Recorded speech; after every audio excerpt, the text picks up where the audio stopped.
All of you good morning. देखिए बच्चों, आप जानते हो कि इस महामारी के दौरान पढ़ाई है जो आपकी प्रभावित हो रही है, तो हमारे विद्यालय प्रशासन के द्वारा जो या ऑनलाइन या फिर आप वीडियो रिकॉर्डिंग के माध्यम से जो ये क्लासें चलाई जा रही है, तो इन क्लासों को आप देखकर आप अपनी पढ़ाई को सुचारू और सुगम बनाते रहिए, और जो दिक्कत आती है आप विद्यालय प्रशासन के माध्यम से कांटेक्ट करके और अपनी परेशानी को दूर करिएगा, ठीक है ना। मैं भंवर चौधरी फ्रॉम जोधपुर आपको जो है एसएस सब्जेक्ट 10th के लिए पढ़ाऊंगा, ठीक है ना।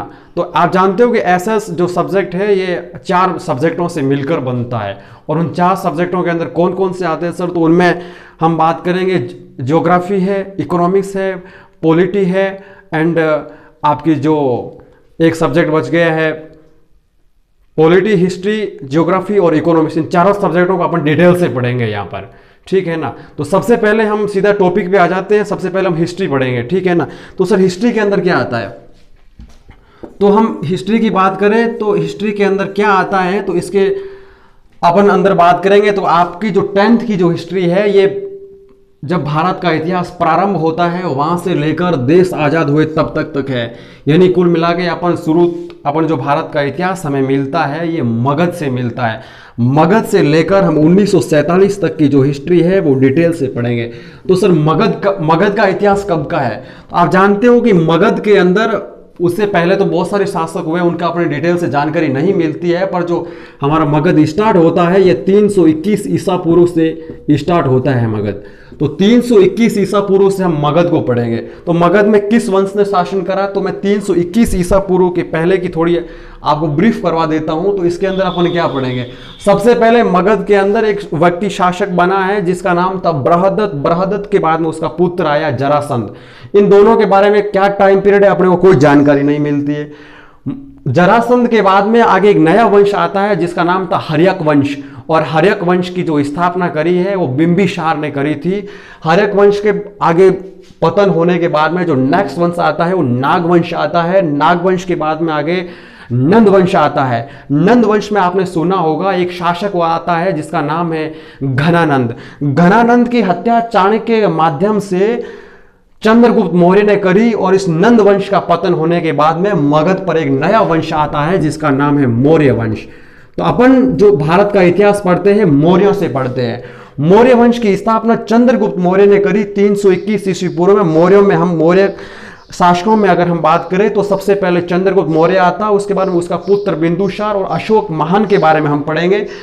मौर्य वंश के पतन के बाद में आगे जो शुंग वंश आता है, शातवाहन वंश आता है, कर्ण वंश आते हैं। इन वंशों ने शासन करा। इनके बाद में 2-3 विदेशी जातियां आई है जिनमें आप हिंद यूनानी है और जो कुषाण वगैरह है, इनको भी हम पढ़ेंगे डिटेल से। इसके बाद में अगर हम और बात करें आगे तो गुप्त वंश आता है। गुप्त वंश की स्थापना श्री गुप्त ने करी है। इसके अंदर चंद्रगुप्त प्रथम, चंद्रगुप्त सेकंड, समुद्रगुप्त वगैरह आदि शासक आते हैं, इनको भी हम पढ़ेंगे। गुप्तों के बाद में आगे एक शासक आता है जिसका नाम है राज्यवर्धन। राज्यवर्धन और हंसवर्धन इन दोनों भाइयों ने शासन करा है, और इनका जो वंश का नाम था उस वंश का नाम था वर्धन वंश। इन्होंने कन्नौज में शासन करा है। हर्षवर्धन का पतन के बाद में एक नया वंश आता है जिसका नाम है राजपूत काल। तो हम राजपूत काल एक बहुत लंबा काल है, इसके अंदर बहुत सारी जातियों ने भारत के ऊपर समय समय पर शासन करा है, और इनका जो टाइम पीरियड है वो 7वीं से लेकर 12वीं शताब्दी तक का हिसाब। 7वीं से 12वीं शताब्दी की 500 वर्षों तक लगातार भारत के ऊपर राजपूतों का वर्चस्व रहा है। राजपूतों के अंदर हम बात करें तो जैसे मेवाड़ के अंदर सिसोदिया थे, आमेर के अंदर कछवा थे, मारवाड़ के अंदर राठौड़ थे, बंगाल के अंदर पाल थे, साउथ भारत के अंदर जो राष्ट्रकूट थे, और अपने साउथ भारत के अंदर बात करें चोल, चेर और पांड्यों की हम भी बात करेंगे। इसके अलावा राजपूतों का जब पतन हुआ, या फिर यूं बात करें कि राजपूत काल के दौरान ही भारत में विदेशी आक्रमण होने लगे, यानी अरब कंट्रीज के जो आक्रमण होने लगे। इन आक्रमणों के अंदर सबसे पहले 712 ईस्वी के अंदर जो आक्रमण हुआ है वो सिंध के राजा के ऊपर आक्रमण हुआ है, और धीरे धीरे इन्होंने भारत को जीतना शुरू कर दिया। आगे एक शासक वंश आता है चौहान वंश। चौहान वंश के अंदर जो राजा बना है जिसका नाम पृथ्वीराज चौहान था, उसके समय 1192 ईस्वी में तराइन के सेकंड युद्ध के अंदर पृथ्वीराज जो चौहान थे वो मारे गए थे, और उनके बाद में जो भारत के अंदर मुस्लिम राज्य का स्थायित्व हो गया था। मुस्लिम राज्य के अंदर सल्तनत काल आता है। सल्तनत काल के बाद में आगे आता मुगल काल आता है। मुगल काल के अंदर हम बाबर पढ़ेंगे, हुमायूं पढ़ेंगे, अकबर पढ़ेंगे, और उसके बाद में जहांगीर, शाहजहां और औरंगजेब, यानी 1707 तक पढ़ेंगे। 1707 के अंदर औरंगजेब की मृत्यु हो जाती है। उसके बाद में वैसे आप समझिए कि जो आपके मुगल हैं इनका वंश समाप्त हो चुका है, क्योंकि 1707 में औरंगजेब की मृत्यु के बाद में, यानी औरंगजेब की जो धार्मिक नीतियां थी, उन धार्मिक नीतियों की वजह से जब औरंगजेब मर गया था तो उसके बाद में मुगल जो साम्राज्य था ये विखंडन हो गया था। और मुगलों की इस कमजोर शक्ति को देखते हुए भारत के अंदर विदेशियों का फिर आक्रमण स्टार्ट हो गया। सब भारत के अंदर विदेशियों में आक्रमण अगर हम देखें तो अब आगे पुर्तगाली आ गए, डच आ गए, अंग्रेज आ गए, फ्रांसीसी आ गए, इन जातियों ने आक्रमण करा था। और इनमें जो सबसे शक्तिशाली जो राष्ट्र की जो कंपनी थी उसका नाम था ईस्ट इंडिया कंपनी। और ईस्ट इंडिया कंपनी ने, आपको पता है कि 1757 के प्लासी के युद्ध के दौरान ईस्ट इंडिया कंपनी ने प्लासी के युद्ध के दौरान बंगाल के ऊपर कब्जा कर लिया और बंगाल में अपने स्थायी राज्य की नींव डाली। और धीरे धीरे ईस्ट इंडिया कंपनी ने बंगाल से संपूर्ण भारत के ऊपर अधिकार कर लिया। और आप जानते हो कि 1857 की क्रांति से पहले पहले ईस्ट इंडिया कंपनी ने संपूर्ण भारत को जीत लिया था।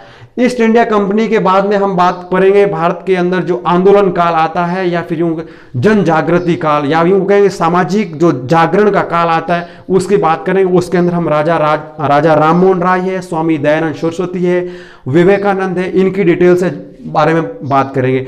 फिर इसी काल के अंदर, यानी जो 1857 से लेकर 1947 तक का जो बीच है, इसको आप संघर्ष काल कह सकते हो, या फिर स्वतंत्रता के लिए जो हम लड़ाई लड़ रहे हैं उनके बारे में, इसको इसीलिए इसको संघर्ष काल कहते हैं। तो हम इसके बारे में डिटेल से पढ़ेंगे। इसके अंदर आप 2-3 चीजों के बारे में पढ़ेंगे। एक तो गांधी युग आता है, महात्मा गांधी के बारे में पढ़ेंगे अपन डिटेल से। महात्मा गांधी के जैसे चंपारण सत्याग्रह है, असहयोग आंदोलन है, नमक कर है। इसके बाद में हम भारत छोड़ो आंदोलन 1942 के बारे में बात करेंगे, और इसके साथ साथ में भारत के अंदर क्रांतिकारी जो घटना हुई है उनके बारे में भी बात करेंगे।